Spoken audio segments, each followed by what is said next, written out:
जय हिंद, वंदे मातरम। दोस्तों, आज की इस वीडियो में साइंस के यानी कि विज्ञान के टॉप 25 ऐसे इंपॉर्टेंट क्वेश्चन को डिस्कस करने वाले हैं जो कि गवर्नमेंट एग्जाम के जितने भी एग्जाम्स हुए हैं वहां पर ये सभी क्वेश्चन पिछले 10 या 15 वर्षों में देखा जाए तो सबसे अधिक बार पूछा गया है। तो यदि आप किसी भी एग्जाम की तैयारी कर रहे हैं जहां पर आपके एग्जाम में साइंस से क्वेश्चन पूछे जाएंगे तो आज का ये वीडियो आप सभी के लिए काफी ज्यादा इंपॉर्टेंट फुल रहने वाला है। ठीक है, क्योंकि दोस्तों सारे क्वेश्चन इंपॉर्टेंट और रिलेटेड क्वेश्चन है। और मैं आपको बता दूं कि जो झारखंड फील्ड वर्कर का जो आपका एग्जाम होने वाला है, चाहे उत्पाद सिपाही हो, चाहे झारखंड पुलिस हो, चाहे किसी भी एग्जाम हो, वहां पर आप सभी को यहां से बहुत सारे क्वेश्चन हूबहू रहने वाले। ठीक है, तो आपको इस वीडियो को शुरू से लेकर के अंत तक जोड़ देखना है और आपको बताना है दोस्तों कि आप टॉप 25 क्वेश्चन में से कितने ऐसे क्वेश्चन है जिसका आंसर आप सही सही कर पा रहे। अपना स्कोर हर एक स्टूडेंट ईमानदारी पूर्वक कमेंट बॉक्स में कमेंट करके जरूर लिखेगा। ठीक है, और इससे पहले मैं आपको बता दूं दोस्तों कि पार्ट 1 से लेकर के पार्ट 14 तक वीडियो बना दिया गया है। यदि आप उन सभी वीडियो को नहीं देखे तो लिंक मैं इस वीडियो के डिस्क्रिप्शन बॉक्स में दे दूंगा। इस वीडियो को देखने के बाद आप उस वीडियो को जरूर देख लीजिएगा। ठीक है,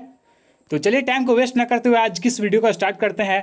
और अगला क्वेश्चन आपसे क्या पूछा गया है कि श्यानता की इकाई है। दोस्तों, ये जो श्यानता है इसकी इकाई क्या होता है? मोस्ट इंपॉर्टेंट क्वेश्चन है। पास्कल, पॉइजन या फिर पॉइजली या फिर इनमें से कोई नहीं।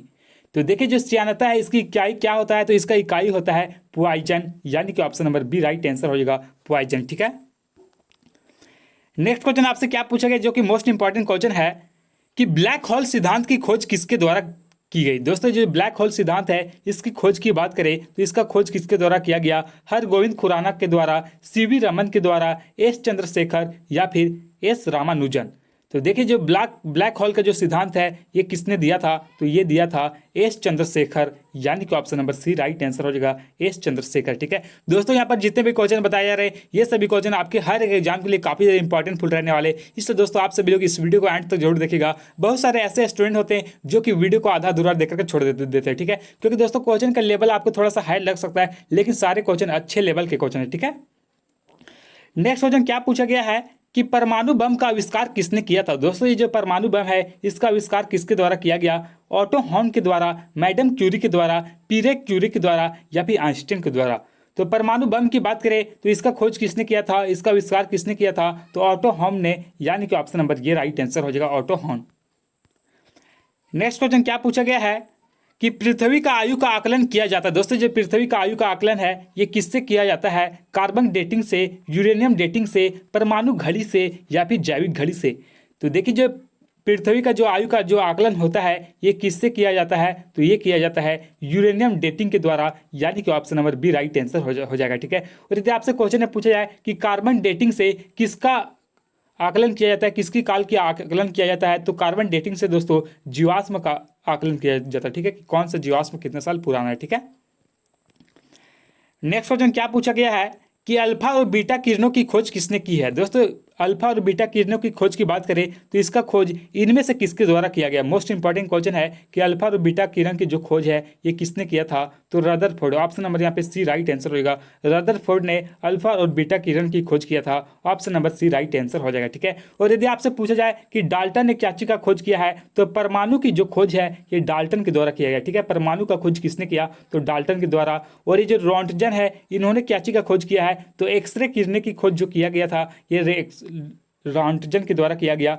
ठीक है, और ये जो मैंडलीफ है इन्होंने क्या चीज का खोज किया? तो आवर्त सारणी का। ठीक है, तो ये आपको ध्यान रखना। ठीक है, दोस्तों यहाँ पे बहुत सारे ऐसे क्वेश्चन होंगे जिनका आंसर आपको पहले से याद होगा। ठीक है, लेकिन आपको बताना कि आप कितने ऐसे क्वेश्चन हैं जिसका आंसर आप सही से कर पाए। ठीक है, अगला क्वेश्चन क्या पूछा गया है कि निम्नलिखित में से किस किरण की वेधन क्षमता सबसे अधिक होती है? दोस्तों, इनमें से कौन सी किरण की वेधन क्षमता सबसे अधिक होती है? अल्फा किरण, बीटा किरण, गामा किरण या फिर इनमें से कोई नहीं? तो सबसे अधिक वेधन क्षमता वाली किरण की बात करें तो कौन सा किरण वो होता है? तो गामा किरण, यानी कि ऑप्शन नंबर यहाँ पे सी राइट आंसर हो जाएगा। अगला क्वेश्चन क्या पूछा गया है कि गामा किरणें क्या होती है? दोस्तों, जो गामा किरणें हैं ये क्या होती है? रेडियो सक्रिय पदार्थों द्वारा उत्सर्जित उच्च ऊर्जा युक्त किरणें या फिर बाहरी अंतरिक्ष से आने वाले आवेशित कण या फिर बाहरी अंतरिक्ष से आने वाली अनावेशित उच्च ऊर्जा युक्त किरणें या फिर ऑप्शन डी में बोल रहा है रेडियो सक्रिय पदार्थों द्वारा उत्सर्जित अनावेशित कण। तो देखिए, जो गामा किरणें होती है ये क्या होती है? तो रेडियो सक्रिय पदार्थों द्वारा उत्सर्जित उच्च ऊर्जा युक्त किरणें होती है, यानी कि ऑप्शन नंबर ये राइट आंसर हो जाएगा। अगला क्वेश्चन क्या पूछा गया है कि निम्नलिखित में से किस किरण की आयन क्षमता सबसे अधिक होती है? दोस्तों, मैंने आपको बताया कि सबसे अधिक जो आयन क्षमता वाली जो किरण होती है ये कौन सी किरण होती है? अल्फा किरणें, बीटा किरणें, गामा किरणें या फिर इनमें से कोई नहीं। तो सबसे अधिक यदि आयन क्षमता वाली आपसे किरण पूछा जाए तो राइट आंसर हो जाएगा अल्फा किरण, यानी कि ऑप्शन नंबर ये राइट आंसर हो जाएगा। ठीक है, और सबसे कम आयन क्षमता वाली यदि किरण पूछा जाए तो गामा किरण राइट आंसर हो जाएगा। ठीक है, अगला क्वेश्चन क्या पूछा गया है कि निम्नलिखित में से किस किरण की आयन क्षमता सबसे कम होती है? दोस्तों मैंने आपको बताया कि सबसे कम आयन क्षमता वाली किरण कौन सी होता है, तो सबसे कम जो होता है ये बीटा किरणें की होती है, यानी कि ऑप्शन नंबर यहाँ पे बी राइट आंसर हो जाएगा। ठीक है, ये आपको याद रखना है। अगला क्वेश्चन क्या पूछा गया है कि गन्ने में लाल सड़न रोग किससे उत्पन्न होता है? दोस्तों जो गन्ने में लाल सड़न रोग है ये किसके द्वारा उत्पन्न होता है? जीवाणुओं के द्वारा, विषाणुओं के द्वारा, कवकों के द्वारा या फिर नीमेटोड के द्वारा। तो देखिए जो गन्ना में सड़न जो रोग होता है ये किससे उत्पन्न होता है? तो ये उत्पन्न होता है कवक के द्वारा, यानी कि फंगस के द्वारा। ठीक है, यानी option number c right answer होगा फंगस के द्वारा। ठीक है, नेक्स्ट क्वेश्चन क्या पूछा गया है कि जापान में लोग किस लाइकेन को सब्जी के रूप में खाते हैं? दोस्तों जापान में बहुत सारे लाइकेन का उपयोग किया जाता है, बहुत सारे लाइकेन का जो उपयोग किया जाता है। तो जापान के जो लोग होते हैं ये सब्जी के रूप में इनमें से कौन से लाइकेन का उपयोग करते हैं? मोस्ट इंपॉर्टेंट क्वेश्चन है। तो ये करते हैं इंडो कार्पन। ठीक है, इंडो कार्पन लाइकेन का, यानी कि ऑप्शन नंबर यहाँ पे सी राइट आंसर हो जाएगा। अगला क्वेश्चन क्या पूछा गया है कि मिर्गी की औषधि किस लाइकेन से प्राप्त होती है? दोस्तों जो मिर्गी की औषधि है ये इनमें से कौन सा लाइकेन से प्राप्त होती है? लाइकेन बहुत प्रकार के होते हैं दोस्तों, तो ये मिर्गी की जो औषधि होती है ये प्राप्त किससे होता है? तो परमेलिया लाइकेन से। ठीक है, यानी कि option number B right answer हो जाएगा परमेलिया लाइकेन। नेक्स्ट क्वेश्चन क्या पूछा गया है कि पेड़ों की छाल पर उगने वाले लाइकेन को क्या कहा जाता है? दोस्तों मोस्ट इंपॉर्टेंट क्वेश्चन है कि जो पेड़ों की छाल पर जो उगने वाले जो लाइकेन होते हैं उन्हें क्या कहा जाता है? तो उन्हें कहा जाता है कार्टिकोल्स। ठीक है, कार्टिकोल्स, यानी कि ऑप्शन नंबर ये राइट आंसर हो जाएगा, कार्टिकोल्स कहा जाता है। ठीक है, ऑप्शन नंबर ये राइट आंसर हो जाएगा। और ये जो सेक्सी कोल्स होते हैं ये कहाँ पर उगते हैं? तो खाली चट्टानों पर उगने वाले लाइकेन। ठीक, खाली चट्टानों पर उगने वाले लाइकेन को क्या कहा जाता है? तो सेक्सी कोल्स। ठीक है, तो ये भी आपको याद रखना है। ठीक है, अगला क्वेश्चन क्या पूछा गया है कि कौन सा एक जीवित जीवाश्म यानी कि लिविंग फॉसिल्स कहलाता है? इनमें से कौन सा एक जीवित जीवाश्म है यानी कि लिविंग फॉसिल है, ये आपको बताना है। ठीक है, तो 114 का जो राइट आंसर हो जाएगा ऑप्शन नंबर यहाँ पे सी राइट आंसर हो जाएगा जिनकागो। ठीक है, जिनकागो राइट आंसर हो जाएगा। जिनकागो जो कि एक जीवित जीवाश्म के अंतर्गत आता है, option number c right answer हो जाएगा। अगला क्वेश्चन क्या पूछा गया है कि गुणसूत्रों में होते हैं? दोस्तों गुणसूत्रों में होते हैं आरएनए और शुगर, डीएनए और प्रोटीन, डीएनए और लिपिड या फिर आरएनए और एमिनो एसिड। तो देखिए जो गुणसूत्र होते हैं इसमें क्या होते हैं? तो डीएनए और प्रोटीन होते हैं, यानी कि ऑप्शन नंबर यहाँ पे राइट आंसर होगा डीएनए और प्रोटीन, ऑप्शन नंबर 20 सही आंसर हो जाएगा।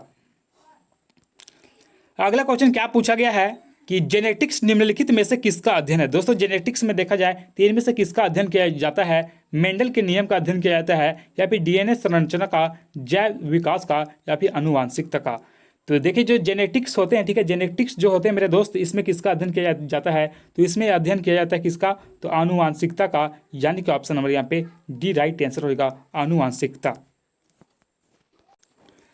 अगला क्वेश्चन 117 में क्या पूछा गया है कि आनुवांशिक यूनिट अर्थात जीन होते हैं? दोस्तों जो आनुवांशिक यानी कि यूनिट जो होते हैं ये कहाँ पर होते हैं? लाइसोसोम में, गुणसूत्रों में, कोशिका कला में या फिर केंद्रीय झिल्ली में? तो देखिए जो आनुवांशिक यूनिट जो होते हैं ये कहाँ पर होते हैं? तो ये होते हैं गुणसूत्रों में, यानी कि option number B right answer होगा गुणसूत्रों में। ठीक है, अगला क्वेश्चन क्या पूछा गया है कि सर्वप्रथम जिन शब्द का प्रयोग किसने किया था? दोस्तों मोस्ट इंपॉर्टेंट क्वेश्चन है कि सबसे पहली बार ये जो जिन शब्द है इसका उपयोग किसके द्वारा किया गया था? मोस्ट इंपॉर्टेंट क्वेश्चन, कई बार ये क्वेश्चन एग्जाम में देखा गया है, पूछा गया है। तो देखिए सबसे पहली बार जो जिन शब्द का प्रयोग किए थे ये किसने किया था? तो जॉन जोहानसन ने। ठीक है, यानी कि ऑप्शन नंबर यहाँ पे सी राइट आंसर होगा जोहानसन। ठीक है, ये आपको याद रखना है। और इन्होंने कब जिन शब्द का उपयोग सबसे पहली बार किया था? तो 1909 ईस्वी में। तो ये भी आपको याद रखना है। ठीक है, 1909 ईस्वी में। ठीक है, अगला क्वेश्चन क्या पूछा गया है कि किस ऊतक के नख, खुर, सींग बने होते हैं? दोस्तों यानी कि बताना इनमें से कौन सा ऊतक है जिसके नाक, खुर और सींग तीनों बने होते हैं? तो राइट आंसर हो जाएगा 119 का ऑप्शन नंबर बी कीरेटिन के। ठीक है, option number B right answer होगा कीरेटिन। अगला क्वेश्चन क्या पूछा गया है कि फेफड़ों यानी कि लंग्स को ढकने वाला आवरण क्या कहलाता है? दोस्तों ये फेफड़ों यानी कि लंग्स जो होते हैं इसको ढकने वाला जो आवरण है इसे क्या कहा जाता है? तो ये ढकने वाला जो आवरण होता है इसे कहा जाता है प्लूरा, ठीक है, यानी कि ऑप्शन नंबर यहाँ पे बी राइट आंसर होगा, प्लूरा, ठीक है। अगला क्वेश्चन क्या पूछा गया है कि कांच गिलास किसमें घुलनशील होता है। दोस्तों ये जो कांच गिलास होते हैं ये इनमें से किसमें घुलनशील होते हैं, H2SO4 में, HClO4 में, या फिर HNO3 में, या फिर HF में। तो देखिए जो कांच यानी कि गिलास जो घुलनशील होते हैं ये किस में होते हैं, तो हाइड्रोजन क्लोराइड, यानी कि ऑप्शन नंबर यहाँ पे डी राइट आंसर होगा, HF में, ठीक है। अगला क्वेश्चन क्या पूछा गया 122 में कि दिया सिलाई का नोक में होता है। दोस्तों ये दिया सिलाई जो होता है इसके नोक में क्या चीज होता है, तो 122 का राइट आंसर होगा लाल फास्फोरस होता है, ऑप्शन नंबर ये राइट आंसर हो जाएगा। अगला क्वेश्चन क्या पूछा गया है कि गोबर गैस संयंत्र का आविष्कार किसने किया था। दोस्तों मोस्ट इंपॉर्टेंट क्वेश्चन, कई बार एग्जाम में ये भी क्वेश्चन पूछा गया है कि गोबर गैस संयंत्र का आविष्कार इनमें से किसके द्वारा किया गया था। तो देखिए जो गोबर गैस संयंत्र है इसका आविष्कार किसने किया था, तो सीबी देसाई, ठीक है, यानी कि ऑप्शन नंबर ये राइट आंसर होगा, सीबी देसाई। और गोबर गैस में सबसे अधिक निकलने वाला गैस कौन सा है, तो मीथेन। तो ये कई बार क्वेश्चन पूछा जाता है कि गोबर गैस से सबसे ज़्यादा कौन सा गैस निकलता है, मीथेन, यानी कि CH4, ठीक है। तो ये भी आपको याद रखना है। अगला क्वेश्चन क्या पूछा गया है कि वेल्डिंग उद्योग में निम्नलिखित में से किस गैस का प्रयोग होता है। दोस्तों ये वेल्डिंग उद्योग है यहाँ पर सबसे अधिक इनमें से कौन सा गैस का प्रयोग होता है, मीथेन, एथेन, बेंजीन, या फिर एसीटिलीन। तो देखिए जितने भी वेल्डिंग उद्योग होते हैं वहाँ पर कौन सा गैस का उपयोग होता है, तो वहाँ पर होता है एसीटिलीन का गैस का, ठीक है, यानी कि ऑप्शन नंबर यहाँ पे राइट आंसर होगा डी, ठीक है, एसीटिलीन, ठीक है। अगला क्वेश्चन क्या पूछा गया है कि अश्रु गैस का रासायनिक नाम क्या है। दोस्तों यानी कि ये जो टीयर गैस है इसका रासायनिक नाम क्या होता है, तो रासायनिक नाम इसका क्या होता है दोस्तों, तो क्लोरो एसीटोफिनोन, ठीक है, option number B right answer होगा, chloroacetophenone, option number B right answer हो जाएगा। तो दोस्तों आज की इस वीडियो में बस इतना ही। और दोस्तों आप टॉप 25 क्वेश्चन में से कितने ऐसे क्वेश्चन थे जिसके आंसर आप सही कर पाए, अपना स्कोर हर एक स्टूडेंट ईमानदारी पूर्वक कमेंट बॉक्स में कमेंट करके जरूर लिखेगा। और यदि आप दोस्तों पार्ट 1 से लेकर के पार्ट 14 तक वीडियो नहीं देखे तो मैं प्ले लिस्ट बना दिया हूँ, प्लीज़ आप एक बार उन सभी वीडियो को देख ले, क्योंकि दोस्तों मैंने सारे वीडियो में इंपॉर्टेंट और सिलेक्टेड क्वेश्चन लिए गए हैं जो कि पिछले 10 या 15 वर्षों में गवर्नमेंट एग्जाम के जितने भी एग्जाम्स हुए वहाँ पर सभी क्वेश्चन बार बार पूछे गए, और आने वाले जितने भी एग्जाम्स होंगे वहाँ पर भी आपको क्वेश्चन देखने के लिए अवसर मिलेगा, ठीक है। इसलिए रिवीजन के दृष्टि से आप लोग हर एक प्रश्न को पढ़ लीजिए। और यदि आप इसी तरह और भी यदि आप इंपॉर्टेंट क्वेश्चन जाना चाहते हैं हर दिन, तो आप चैनल को सब्सक्राइब कर ले, क्योंकि दोस्तों इस चैनल के माध्यम से मैं सिर्फ उन्हीं सभी क्वेश्चन को कवर कराता हूँ जो कि एग्जामों में बार बार रिपीट हो रहे हैं, जो कि आपके एग्जाम में बार बार पूछे जा रहे हैं, ठीक है। तो जिन लोगों ने चैनल को सब्सक्राइब कर लिया उन लोगों को बहुत बहुत धन्यवाद, और जिन लोगों ने चैनल को सब्सक्राइब नहीं किया प्लीज़ चैनल को सब्सक्राइब करें। फिर से हम लोग मिलेंगे नेक्स्ट वीडियो में, तब तक के लिए जय हिंद, जय भारत।